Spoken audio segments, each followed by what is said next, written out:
Now, with the touch of a switch and the gush of a breath, a new calendar is opened. The old Gregorian cannot register this day. It does not exist in that means of measure.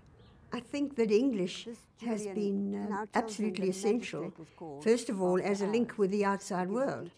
And we have too many languages to have a country that is truly, functionally, totally multilingual. And that is where English, I'm afraid, must remain absolutely important. It must remain a language used most generally in official circumstances. It's very, very difficult to imagine that you can have the great variety of our languages represented in public places and in general communication.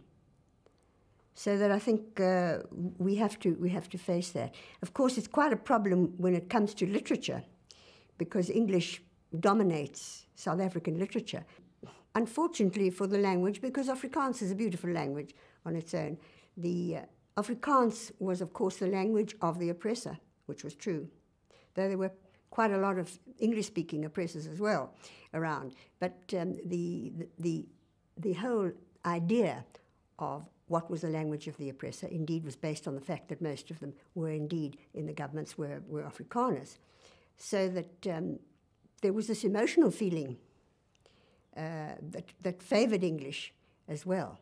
What English did for people like myself, who are native English speakers in the sense it's the first language, it gave us the possibility of being read in the outside world during the terrible years when we were banned here.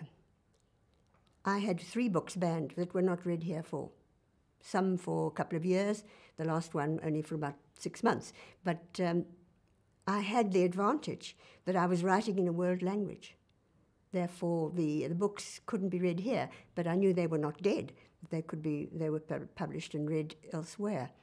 But it's always a sorrow for a writer not to be communicating with her or his own people.